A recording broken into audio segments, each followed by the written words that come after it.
Hello students, I welcome you to the online English class. I hope that you're fine and doing well in your studies. Okay, so today's topic is sentence. That is an important topic in grammar. So dear students, first let me tell you about the general or technical definition of a sentence. You might have heard about that also, or you write sentences on daily basis, but here you need to know its structure, its function, and so on.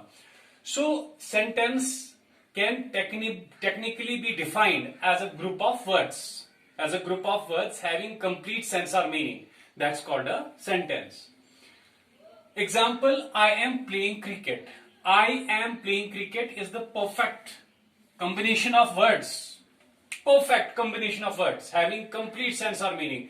That is why we can consider this group as a sentence. So if we'll write the same words in the haphazard manner, in the haphazard order, that won't be called as a sentence because it's disorder, it's wrong arrangement of words may violate the semantic aspect, the meaning aspect of this group. So that's why we can call it a sentence because it's a group having complete sense or meaning. Let me talk about the parts of a sentence. Dear students, there are basically two parts of a sentence. How many? Two. Yes. Number one is naming part and second is telling part. Naming part is also called as subject. Telling part is also called as predicate. Got it? Okay. Let me give you the example. I am playing cricket. I is the naming part because it is the door of the action. Am playing cricket is the telling part, is the remaining part of a sentence. So I is the naming part, it's the subject. Am playing cricket is the telling part, or you can call it as predicate. Do you want me to give one more example? Okay, nice. The teacher is teaching us English. The teacher is the naming part, is teaching us English is the telling part. So I hope you got the parts of a sentence. You understood them. You understood both the parts, naming part as well as telling part. Okay, nice. Now let us talk about clause. Clause is also a group of words. Now there is a question there. You may ask a question. That is, if I say sentence is a group of words, now I am telling you the same definition in this clause as well. It's a group of words. Then what is the difference? Okay, let me tell you. Sentence may have more than one naming parts and more than one telling parts, but in clause there is always one naming part and always one telling part. So example, if you work hard, perfect example. You is the naming part, work hard is the telling part. So that's why we can call it as a clause. So if you work hard, you will get success. You is the naming part, will get success is the telling part. You is the naming part or subject, will get success is the telling part. So what did I say? What did I tell in clause? Clause is a group of words having one naming part and one telling part. So in this sentence there are two naming parts and two telling parts. Now tell me how many clauses are there? Of course two. So if there are two naming parts and two telling parts, that means the sentence contains two naming parts, two telling parts. That means it has two clauses. It has two clauses. So let me talk about its kinds. Two kinds are there. One is main clause, second is subordinate clause. Main clause is also called as independent clause and subordinate clause is also called as dependent clause. So let us see that in the example. If you work hard, do you think it's complete in meaning? No, not at all. If you work hard, it demands something. You have to add something more to this. If you work hard, you will get success. You will get success is the complete clause, complete group in meaning. While as if you work hard is incomplete in meaning. So any group which is incomplete in meaning will be considered as subordinate clause. While as the group which is complete in meaning, which doesn't depend on the next clause, that will be called as main clause. So if you work hard is the subordinate clause, you will get success is the main clause. Now let us talk about the kinds of a sentence. Dear students, there are two notions. On the basis of those two notions, we classify a sentence. One is general, second is structural. Generally speaking, there are 5 kinds of a sentence. So as far as function of a sentence is concerned, there are 5 kinds of a sentence. But structurally speaking, as far as structure of a sentence is concerned, there are 4 kinds of a sentence. General kinds are 5. One is assertive sentence, second is exclamatory sentence, third is interrogative sentence, fourth is imperative sentence, and fifth is operative sentence. Dear students, I'll give the PDF file which contains the entire explanation, and you may find that may contain only 4 kinds, based on general classification, but actually there are 5 kinds. Structurally speaking, there are 4 kinds of a sentence. Number 1 is simple, second is compound, third is complex, and fourth one is complex compound.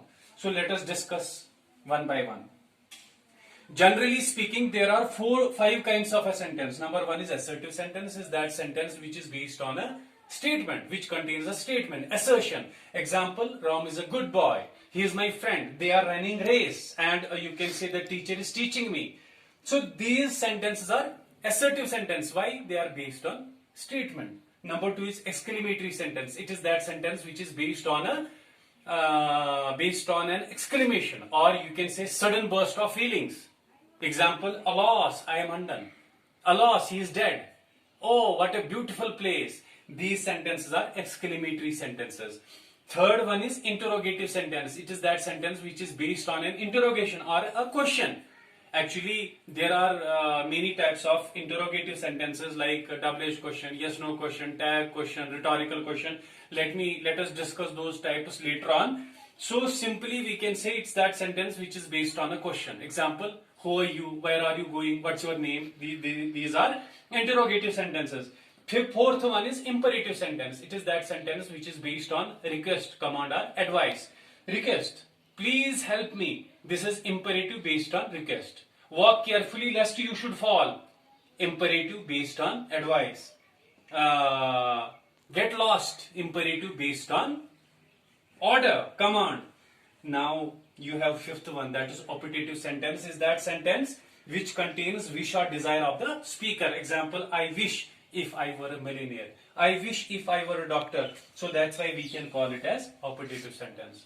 Dear children, I hope that you understood the general classification of a sentence. Now let us discuss about structural classification of a sentence. Structurally speaking, there are 4 kinds. Number 1 is simple. Simple sentence is that sentence which contains one naming part, and one telling part. Only one naming part and only one telling part.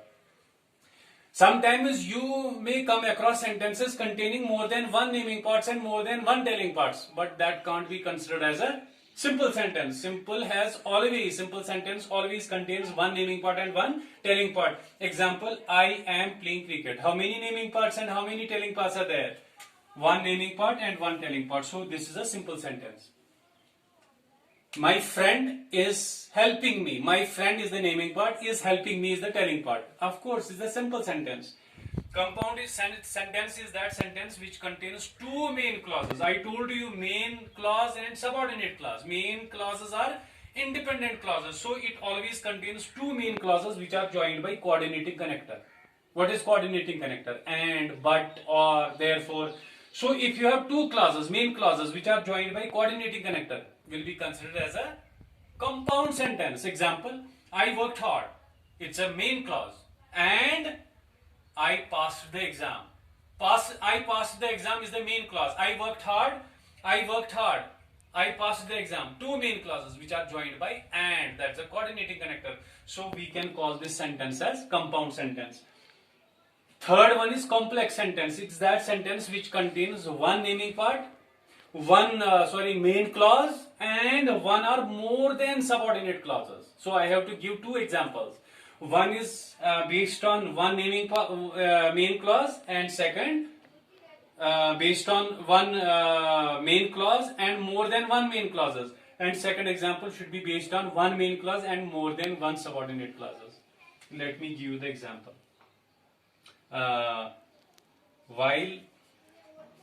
I entered into the room,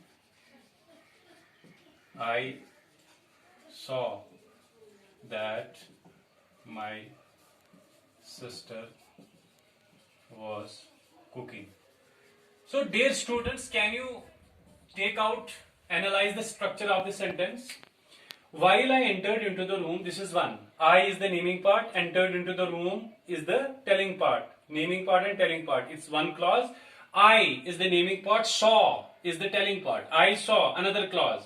That my sister was cooking. My sister was cooking is the main clause. So, two subordinate clauses and one main clause is the complex sentence.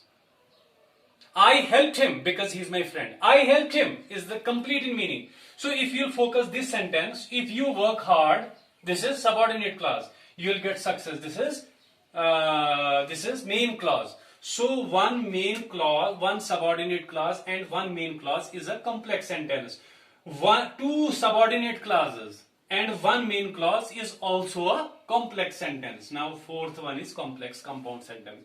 Complex compound sentence is the opposite of complex because it contains more than one main clauses and one subordinate clause.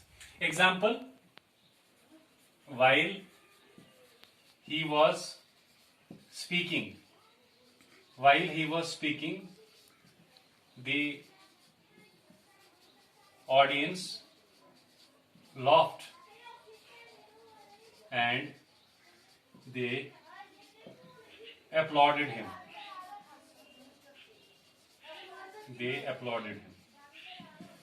Very simple example. While he was speaking, this is subordinate clause. The audience laughed. This is main clause. And they applauded him. That is again main clause. So two main clauses and one subordinate is the complex compound sentence. Dear students, I'll send you the PDF file which contains the full explanation of the topic. I hope that you got the crux of both classifications, general as well as structural. I hope that you'll be able to do any sort of exercise based on these two classifications.